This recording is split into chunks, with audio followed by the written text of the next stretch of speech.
আমি আসি তাহলে। আচ্ছা শোনো না, তোমার এই স্যান্ডেলটা অ্যাকচুয়ালি তোমার এই ড্রেসের সাথে ঠিক যাচ্ছে না।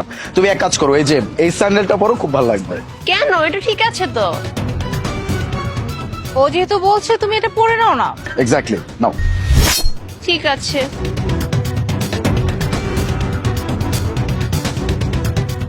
আচ্ছা আসি তাহলে। আলিফ, এসবের মানে কি? আমি তো কিছুই বুঝলাম না। তুমি ওর স্যান্ডেলে রং মাখিয়ে দিলে কেন? কি হচ্ছে এসব? ভাবি, আপনি তো খুব ভালো করে জানেন যে কিছুদিনের মধ্যে আমাদের দুইজনের বিয়ে হতে যাচ্ছে। হ্যাঁ তো জানি, তো তাই বলে তুমি ওর স্যান্ডেলে রং মাখাবে? আচ্ছা, তুমি কি ওকে কোনোভাবে সন্দেহ করতেছো নাকি? এক্স্যাক্টলি, আমি ওকে সন্দেহ করতেছি। আমি বেশ কিছু জায়গা থেকে শুনছি ওর কারো না কারোর সাথে অ্যাফেয়ার চলতেছে। ও প্রতিদিন ফ্রেন্ডের বাড়িতে যাবে, শপিং করতে যাবে, এই সব কিছু বলে অ্যাকচুয়ালি কোথায় যায় এটা আমি দেখতে চাই। এই জন্য এই যে স্প্রে কালার, এইটা দিয়ে ওর স্যান্ডেলে আমি স্প্রে করে দিছি। এখন ও যেদিক দিয়ে চলে যাবে, সেদিক দিয়ে এই স্প্রের কালারটা রাস্তার সাথে লেগে যাবে। আমি সেই চিহ্ন ফলো করতে করতে ওর কাছ পর্যন্ত চলে যাব, তারপর দেখবো আসলে ও কোথায় যায়। অবশ্য তুমি খারাপ বলনি, কারণ ওই মেয়েটাকে তুমি কিছুদিন পর বিয়ে করবে, তোমার লাইফ পার্টনার করবে, ইভেন ও আমাদের ফ্যামিলিতে আসবে। তো অবশ্যই ওকে যাচাই করতে হবে ও আসলেই তোমার যোগ্য কিনা, বা আমাদের ফ্যামিলি মেম্বার হওয়ার যোগ্য কিনা, ওর চরিত্র কিরকম, এটা তো সবার আগে দেখতেই হবে। তুমি একদম ঠিক কাজ করেছো। তো আমরা দাঁড়িয়ে আছি কেন? চলো তাড়াতাড়ি ওর পিছনে ফলো করি যে আসলে কোথায় যাচ্ছে।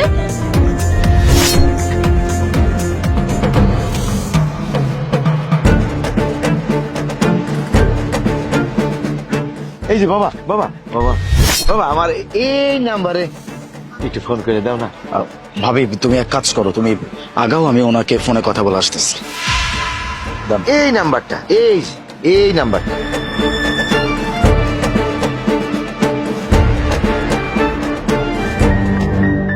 বেবি চলে আসছি। বেবি আমি চলে আসছি। কতক্ষণ পরে আসছে? দেখো তো বাজে কয়টা, আমি সকাল থেকে তোমার জন্য ওয়েট করতেছি, আর তুমি এখন এসে বলতেছো বেবি আমি চলে আসছি।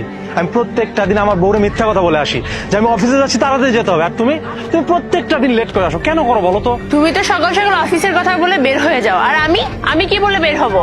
তোমার বউকে আর তোমার ছোট ভাইকে কত মিথ্যা কথা বলে বের হওয়া লাগে জানো? এই কলেজের কথা বলে, ফ্রেন্ডের কথা বলে, নানান মিথ্যা কথা সাজিয়ে বলে তারপরে বের হওয়া লাগে। আর যদি আমাদের এই কথাগুলো জানতে পারে তাহলে জানো কি হবে?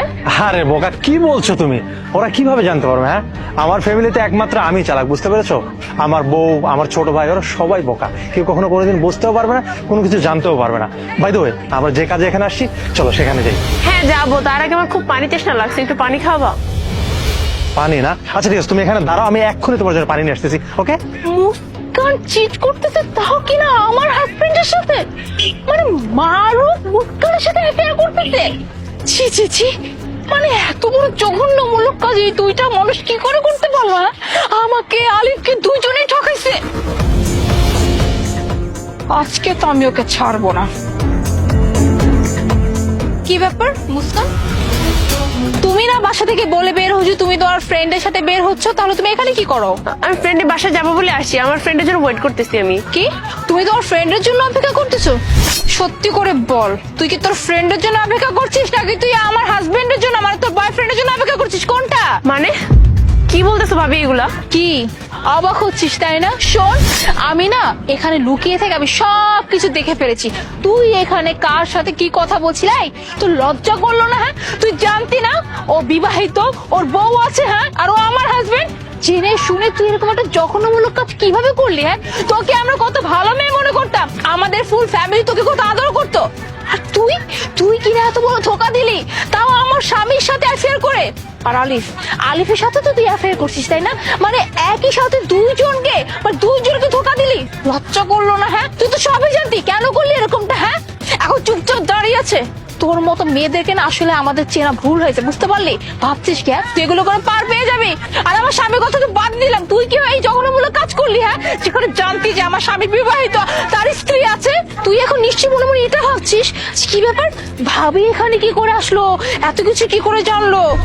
ওই যে দেখ, তোর পায়ের জুতার নিচে রং লাগানো, হ্যাঁ, এই রং দেখে দেখে তোর পিছু নিয়ে এই পর্যন্ত আসছি।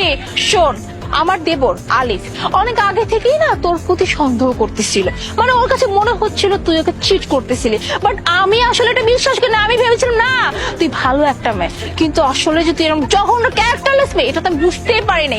আরে আজ বাদে তুই আমাদের ফ্যামিলিতে আসতে আমাদের ফ্যামিলির উপর ধ্বংস করে দিতি। যাই হোক, ভাগ্যেস তোর এই রূপটা বের হয়ে গেছে, তা না হলে যে কি হইতো। আরেকটা কথা, আমার দেবর আলিফকে বিয়ে করার কথা চিন্তাও করিস না, হ্যাঁ, এটা দুঃস্বপ্ন তোর হবে না, বুঝতে পারলি?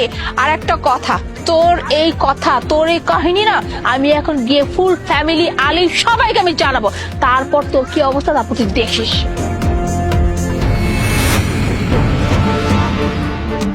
হাবিব, আপনি এখানে চলে আসছেন কেন? চলেন, সামনে চলেন। না, তার কোনো দরকার নেই। আমি তোমার গার্লফ্রেন্ডের কাছে গিয়েছিলাম, ওর সাথে আমার কথাও হয়েছে, আর যা কিছু দেখার আমি নিজের চোখে দেখেছি। আর শোনো, তোমার সাথে আমার কোনো কথা নেই, যা কথা হবে বাসায় গিয়ে সবার সামনে কথা হবে, আর তোমার ভাইয়ের সামনে হবে। সরো।